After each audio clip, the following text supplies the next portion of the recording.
Jeremy Okay. Piven is going to be at the San Jose Improv this week, the 11th and 12th. Beautiful club. Have you performed there before? I have. It's. I don't know. I'm not just saying this, but it's one of the best rooms in the country. It's a beautiful theater and it's intimate, but yet you get a few hundred people in there, so it's nice. And it's 2 levels, so you kind of feel like you're at it's like an old opera house, so it's a really beautiful venue. So we'll go over the Yeah. details of your performances and when and how people can get tickets. We also have your podcast to talk about, American Yes. Night, your new movie. But I did want to start, if you don't mind, with your cigars. First of all, I don't know where I've been, but I didn't realize you are such a cigar guy. You have your own line of cigars out. Where are you currently right now as we're doing this? I'm in a cigar bar. It's funny because I think in this day and age, celebrities come out with lines and it's kind of a vanity project or whatever. But for me, people know that I smoke cigars, and every time if I post a pic with where I'm smoking a cigar, they want to know what I'm smoking. And I figured, I might as well tell them that I have my own line, the J Piv Robusto. What does Robusto even mean? I don't know anything about cigars. It You sounds know, good. Yeah, it's the size and the shape of a cigar, which isn't. Oh. It's not like a Churchill, which is enormous, or a Torpedo. A Robusto it's a good size, and for me, I don't have a great deal of time sometimes to smoke a cigar, so it's the perfect length, and it's a blend that I worked on with a group called Illusione, and I've been a fan of theirs, and they were kind enough to collaborate with me. So it's exactly what I'm looking for in a cigar, and oddly enough, people have chosen it to be on their top 10. So it's not, it's a great cigar that I'm proud of. Yeah. I mean, like you were on the cover of Cigar Aficionado. Do you know how baller that is? I was like, that's cool. I think that's amazing. Yeah, I'm just trying to be like Mike. I'm from Chicago, and I want to be like Michael Jordan. I'll never touch the rim, but this is as close as I can get. Right. Well, I'm intimidated of them. I've only smoked a cigar once, and this is like, I don't even know if I should say this in the interview, but I literally went up to the counter and I said, "Do you have a big cigar? Like, do you have like a vanilla or a fruity one?" Because I don't even know Right. where to start. So I'm down to learn more about them. It's good to start fruity, and with a stick. I think it's good to have training wheels on a vanilla situation, but a good cigar should be smooth. It should have a good draw, and it should taste great. And you don't inhale. I feel like I'm being paid by, I don't know, Cigar Aficionado for this entire interview. You can tell. It's funny. I was just walking and I smelled a really bad cigar, and Oh. it happens, and you should love the way it smells, and it's a great ritual. So J Piv Robusto, there you have it. Okay, now we know what to look for. No, that was perfect Yeah. for someone like me who's intimidated when they walk in. I just need to know the little things. So thank you. Sure. You also have a podcast. Now, how new is your podcast? It's called How You Livin J Piven. This is where you Yes. interview your friends, maybe people you look up to. You've had Jamie Foxx, Tiffany Haddish, Oscar De La Hoya. You also interviewed Tom Bilyeu, who is into Yes. self-empowerment. I love him. So it's really cool with the different people you get to talk to. Yeah, I just, I started with friends, and we just started mixing it up, and then I thought, I even had Malcolm McDowell, who was on Entourage, and we could, we have an interesting relationship on Entourage. We're foes, and in real life we are as well, oddly enough. So we kind of clashed on How You Livin J Piven, and for me, it's you have a lot of guys like Joe Rogan who started in that space when no one was doing it, and he's a pioneer, and now he's crushing the game, as he should. And for me, I wanted to have people on, like-minded people, but also people that we don't share the same views, and anything's possible. We're not, I'm not preaching to the choir. We had a little bit of a confrontation, if you will. Mm-hmm. And that makes for, I think, real and entertaining interviews. And that's it's only, we haven't even been around a year, and people are listening. And when I go around and I tour, I'm doing a lot of stand-up comedy. I'm really shocked at how many people are listening. So it's Yeah. fun.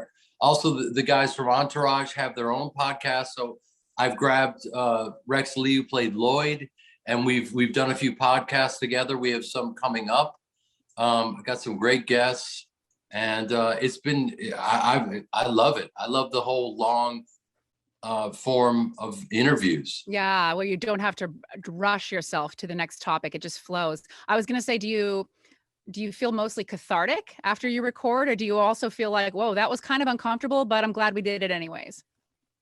That's what you just said is like my entire life. Kind of uncomfortable, but I'm glad we did it anyway. Yeah. No. Yeah, it can be cathartic. And in the case with Tom, there was so much information coming at me about Bitcoin and NFTs that I had to go back and listen to it because, as you know, for being an interviewer, you have to be totally present and curious and all these things. But there's a ton of information because you're present, but you're also wanting to keep it moving. So that in certain interviews, I have to go back and listen to it again just to get all the info. Yeah. Yeah. You know what else I love, and I never hear it, but I wish people would say more, I don't know enough about that to comment right now. Let me learn. Like, that's so Right. powerful too, just admitting you don't know. Yeah, admitting you don't know. I mean, I remember working with one of the most.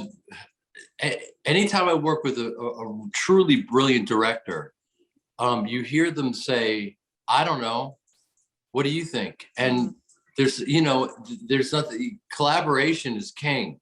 So I think I'm going to speak in cliches now. I think we're all students. We continue to be students, and I've made 80 movies and been around forever, but I've only been doing stand-up comedy for 6 years. And for some, that means I'm a baby, I'm an infant. But so it was my job to hit the ground running, learn as much as I can, do 250 shows a year, and really log the hours so that, watch this transition, when I head over to the San Jose Improv, you hopefully for an hour I'm going to do a set.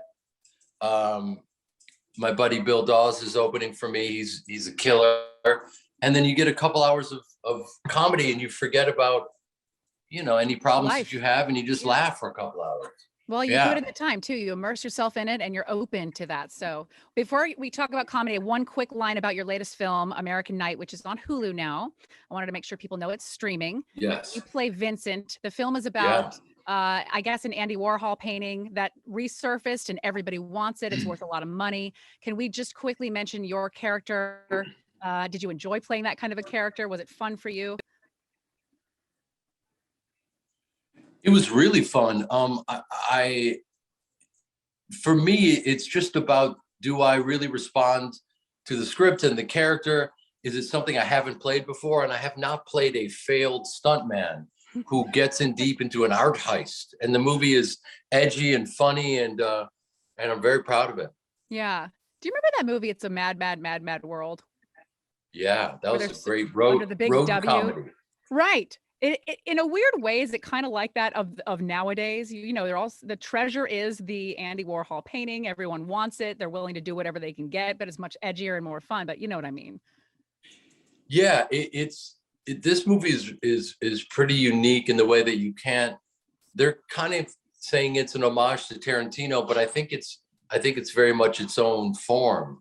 And my character represents a guy that just like doesn't really have a reference for art. And he looks at this Warhol painting and says, it looks like a 5-year-old did it. And yet my brother, who's played by Jonathan Rhys-Meyers, is, he's a real connoisseur of art. And he's also a bit of a charlatan. He's a forger. So it's almost like you have all the different Paz Vegas in it, Emile Hirsch, and it's a great cast. And you have people from all walks of life, and Emile's character is a gangster, but fancies himself an artist. So there's just all these different types of people in the movie that represent a side of all of us. I think that's really fun. I love the plot. I haven't seen it yet, but I really And transitioning to your shows this weekend at the San Jose Improv, you are going to be there Friday and Saturday, 4 shows, beautiful Yes. club. I'm a comic too, and my question to you is, how is it being a comic for you now in this climate, in this time? Is it still fun? It's more fun than ever. As you know, being a comic, it's the last arena where you can really embrace your freedom of speech. Mm, And even guys like Chappelle, who have stood strong, and he's up there to make people laugh. And when he was facing some opposition, what he was saying is, I'll speak to anyone and speak on these issues, but please see my special first, mhm. so that you can actually have a reference for what he's saying, as opposed to just having an idea of what he's talking about and then disregarding it. Right. Which I think is really common. It's just immediate feedback with no reference. So I think it's brave. I think he's brave for doing what he's doing. I think it's brave for anyone. You too. I'm sure you go up there. Do people ever like want you to just be your characters? Does that happen? Yes. There are times when they'll just yell out lines from Entourage, and it sounds like people have Tourette's, and it's confusing. Let's hug it out, bitch. What? Are you okay, sir? Do you need can we assist you? But that, as as being a comic, it's your job to kind of just be totally present, and it's a dialogue with the Yeah. audience. And that's what's really fun about doing live shows, is they're all different. As you know, they can head down any path, and that's one of the many reasons I love it. Yeah. Sometimes the later shows, a little more drunk, a little more tired. It's a crapshoot. You don't know. And I mean, they say the second show Friday night is the toughest, and I agree, because people have worked so hard, and they've had a couple of adult beverages, and they're feeling very Loose. loose, and maybe confident and confused, and but it just makes for a fun night. Yeah. Well, I'm excited to see who you hear, especially because this is your first time at the San Jose Improv. So 2 shows Friday, 2 shows Yeah. Saturday, February 11th and 12th. I think all the information, everything goes back to your website. We'll link it, everything here, but Jeremy-Piven, I believe, .com. Yes. Okay. Jeremy-Piven.com. And also you can go straight to the San Jose Improv to get tickets, either one, my website.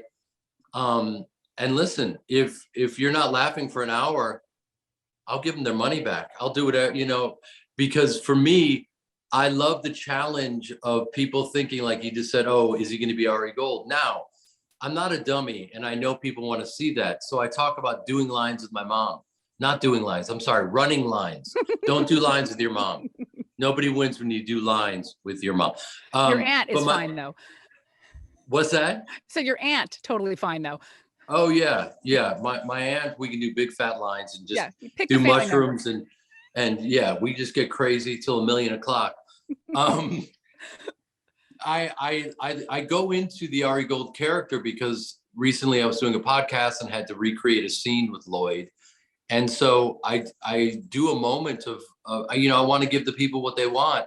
So I want to make sure I cover all the different bases. I go into a bit of Ari Gold, and also the misconceptions about, wow, is he really Ari Gold? And I'm a stage actor from Chicago. So selfishly, you'll come away from the show getting a sense of who I actually am, and if I'm funny or not. And I have to tell you, people come up to me after the show and they go, I never knew you were this funny, which means that I've been really unfunny for 30 years, which is amazing. Hey, as you mentioned, we're all students. We just want to go from a C to a B to maybe an A plus one day. So we're all works in progress. And your stand-up, you said, is 6 years young. So give yourself credit. Yeah, but for me, to be honest with you, I don't want to waste anyone's time, and I don't want to be mediocre.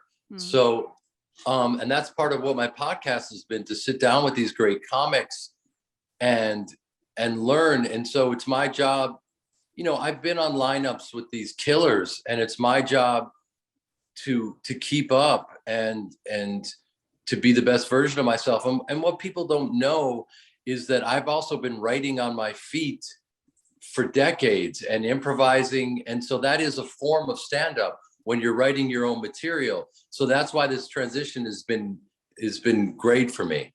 Yeah. Well, I'm proud of you. It takes a lot of guts, and it's hard.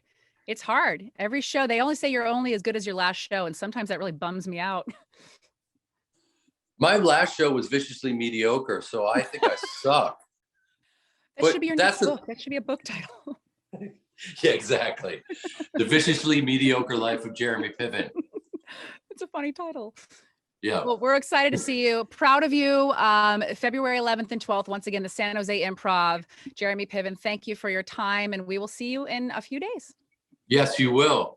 And if you need any time on stage, let me know. Oh, We need you're some a female sweetheart. energy. Oh, okay. What if I also have BD? Never mind. I'm not going to leave it alone. But I will take your cigars, and I will try to figure out how to smoke a cigar like a cool person. There you go. And also, Dave Chappelle smokes on stage, and I looked into it. The reality is it's legal because when you're on stage, it's technically a prop. So I've never done it, but I know that it's legal, if you can believe it. So we might be getting in crazy. Real time. Yes. I'm here for that. Okay. Well, thank you. I am excited to see you, and good luck, and we'll see you soon. Okay. See you on the 11th. All right. Take care, Jeremy. Thank you.